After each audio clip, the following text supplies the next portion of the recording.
Nandito tayo ngayon sa Marikina para puntaan ang isang kainan na nag-o-offer ng buffet tapos 99 pesos lang. Ang pangalan ng kainan na ito ay Andoy's All Day 99 at ang address nila ay 41G Del Pilar Street, Parang Marikina. Katabi lang ito ng Pure Gold Extra. Nakakatuwa nga dahil sa mahal ng bilihin ngayon, meron ka pang makikita na buffet tapos 99 pesos lang.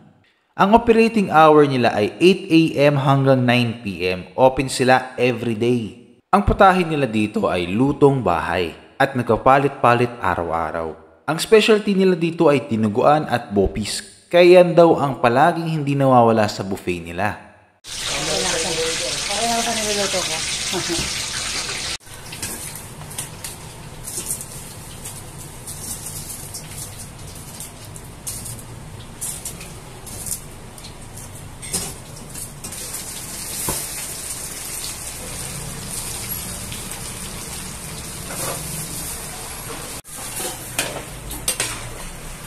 Kandiretang ano to? Sabi po, buto-buto. I'm inviting all of you guys sa pumunta dito sa Andoy's All Day 99 Unlimited Buffet. Sa halagang 99 pesos lang, meron na kayong unlimited buffet sa ulam, fries, and sa soup natin. Katabi lang siya ng Pure Gold dito banda sa NGI. Tara at subukan natin ang kanilang specialty na bopis. Masarap siya. Meron konting asim, konting anghang, tapos merong mga gulay. Panalo yung lasa.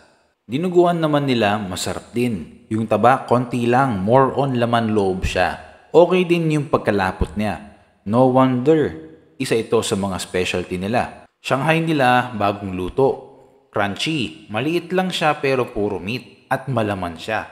Lumpiang gulay din, masarap din at crunchy. Meron siyang tokwa, toge, tapos mga gulay-gulay.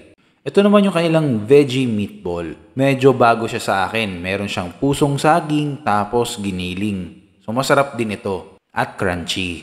Ito naman yung kanilang fried chicken feet. Dito ako na-curious dahil first time ko makakita ng ganitong klaseng luto. Ang lasa naman niya, plain lang naman.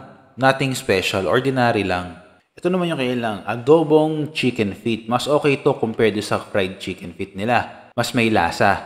Tapos malambot din siya. Nakadami nga ako nito eh. Kalderetang buto-buto ng baboy. Ito yung panalong-panalo. Sobrang lambot ng meat.